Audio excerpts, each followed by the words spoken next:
Hello my dear friends, welcome to my channel మీ చేతి నా వంట. ఫ్రెండ్స్, ఈరోజు నేనైతే బయట రోడ్ సైడ్ బండి మీద చేసే టేస్ట్తో పునుగులు పల్లి చట్నీ ఎలా చేసుకోవాలో చూపిస్తానండి. పునుగులు షేప్ అయితే సరిగా రాలేదు కానండి, టేస్ట్ అయితే అచ్చం దానిలాగే అనిపించింది. చాలా టేస్టీగా అనిపించింది. మీరు కూడా ఈవినింగ్ పిల్లలు ఇంటికి రాగానే ఈ విధంగా స్నాక్స్గా చేసి పెట్టండి, ఇష్టంగా తింటారు. మనం పునుగులు చేసుకోవాలనుకుంటే ముందుగా పిండి కలిపి పెట్టుకోవాలి కదా. పిండి కలుపుకోవడం కోసం అయితే ఒక వెడల్పాటి గిన్నె తీసుకొని ఒక కప్పు మైదా పిండి అయితే వేసుకొని అందులోకి కొంచెం సాల్ట్, కొంచెం వంట సోడా కూడా వేసుకొని ఇదంతా పిండికి బాగా కలిసేలాగా ముందు కలుపుకోవాలి. పిండిని ఈ విధంగా బాగా కలుపుకున్న తర్వాత ఇందులో నేనైతే పెరుగు వేసుకుంటున్నానండి. 2 టేబుల్ స్పూన్స్ వరకు పెరుగు వేసుకున్నాను. మీరు పెరుగును మజ్జిగగా చేసుకొనైనా సరే మజ్జిగతో అయినా పిండి కలుపుకోవచ్చు. నేను పెరుగు వేసుకొని ఈ విధంగా బాగా కలుపుకున్న తర్వాత కొంచెం కొంచెంగా నీళ్లు వేసుకుంటూ పిండిని అయితే ఇడ్లీ బ్యాటర్ కన్సిస్టెన్సీ లాగా కలుపుకున్నాను. చూడండి, పిండిని అయితే ఈ విధంగా చేత్తో ఒకే డైరెక్షన్లో ఎయిర్ బబుల్స్ ఫామ్ అయ్యేలాగా బాగా కలుపుకోవాలండి. అప్పుడే మనకు పునుగులు అనేవి బాగా పొంగుతాయి.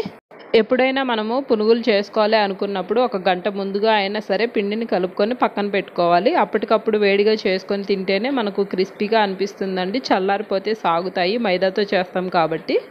ఒక గంట సేపు తర్వాత డీప్ ఫ్రై కోసం ఆయిల్ పెట్టుకొని మనం ముందుగా కలిపి పెట్టుకున్న పిండిలో కొంచెం జీలకర్ర, సన్నగా తరిగినటువంటి పచ్చిమిర్చి, ఉల్లిపాయ ముక్కలు అయితే వేసుకోవాలండి. చిన్నపిల్లలకు పెట్టే టైంలో అయితే పచ్చిమిర్చి ఇష్టపడని వారు స్కిప్ చేసుకోవచ్చు. ఎలాగూ చట్నీతో తింటారు కాబట్టి కారం అనేది పిల్లలకు అవసరం ఉండదు. ఈ విధంగా మళ్ళీ ఒకసారి ఒకే డైరెక్షన్లో పిండి అంతటిని బాగా కలుపుకోవాలి. ఇప్పుడు మనకు ఆయిల్ వేడైందో లేదో చెక్ చేసుకోవడానికి ఒక చిన్న పిండి ముద్దను ఇందులో వేస్తే చూడండి బయటికి పొంగింది కాబట్టి ఇప్పుడు ఆయిల్ వేడైందని అర్థం. కొంచెం కొంచెంగా తీసుకొని ఇందులో వేసుకోవచ్చు. నాకైతే చేత్తో వేయడం సరిగా రాదండి, తోకలు అనేవి వస్తాయి పునుగులు. టేస్ట్ అయితే మాత్రం చాలా బాగుంటుంది. ఈ విధంగా కొంచెం కొంచెంగా వేసుకోవాలి. మనకి చేత్తో కంటే స్పూన్తో వేసుకుంటే ఆ తోకలు అనేవి రాకుండా నీట్గా వస్తాయండి. కానీ మళ్ళీ మనం స్పూన్ వాడాలా అన్న ఇదితో నేను చేత్తోనే ఎక్కువ చేస్తాను. ఈ విధంగా చేసుకొని బాగా ఫ్రై అయిన తర్వాత వీటిని అయితే పక్కకు తీసుకోవాలి. ఇదే విధంగా ఇంకో వాయ మిగిలిన పిండి కూడా వేసుకోవాలి. ఈలోపు మనం పల్లీ చట్నీ కోసం ఇంకోవైపు స్టవ్ మీద కడాయి పెట్టుకొని కొంచెం ఆయిల్ వేసుకొని ఒక గుప్పెడు పల్లీలు అయితే వేసుకొని లైట్గా ఫ్రై అయిన తర్వాత పచ్చిమిర్చి, కొంచెం చింతపండు వేసుకోవాలి. పచ్చిమిర్చి వేసిన వెంటనే స్లిట్స్గా మీద పడతాయి కాబట్టి పైన మూత అనేది పెట్టేసుకోవాలండి. ఇప్పుడు ఇందులో కొంచెం కొత్తిమీర కూడా వేసుకొని ఇది కూడా కొంచెం ఫ్రై అయిన తర్వాత జీలకర్ర కూడా వేసుకొని మంటను మీడియం ఫ్లేమ్లో పెట్టుకొని ఇవన్నీ ఫ్రై అయిన తర్వాత స్టవ్ ఆఫ్ చేసుకొని చల్లారబెట్టుకోవాలి. స్టవ్ ఆఫ్ చేసుకున్న తర్వాత ఇప్పుడు ఇందులో కొంచెం పుట్నాల పప్పును అయితే వేసుకోవాలండి. మనకి ఎక్కువ కారం అనిపిస్తుంది అనుకున్నప్పుడు ఇంకొంచెం ఎక్కువగా అయినా పుట్నాల పప్పు వేసుకోవాలి. ఇవి బాగా చల్లారిన తర్వాత మిక్సీ జార్లోకి తీసుకొని కొంచెం సాల్ట్ కూడా వేసుకొని ఈ విధంగా మిక్సీ పట్టుకున్న తర్వాత కొంచెం వాటర్ వేసుకొని మెత్తగా పేస్ట్ లాగా చేసుకోవాలి.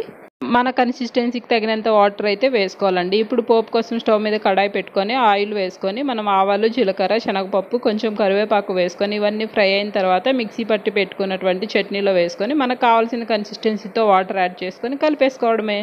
ఇప్పుడు మన పునుగులు, చట్నీ రెండు రెడీ అయిపోయాయి కదా. పిల్లలు వచ్చిన వెంటనే పిల్లలకైనా పెద్దలకైనా ఈవినింగ్ టైంలో ఈ విధంగా సర్వ్ చేయండి. ఎప్పుడైనా వీలున్నప్పుడైనా మార్నింగ్ టైం బ్రేక్ఫాస్ట్గా అయినా చేసుకోవచ్చు. ఎంతో టేస్టీగా రోడ్ సైడ్ పునుగులు ఇంట్లోనే ఈజీగా చేసుకోవచ్చు.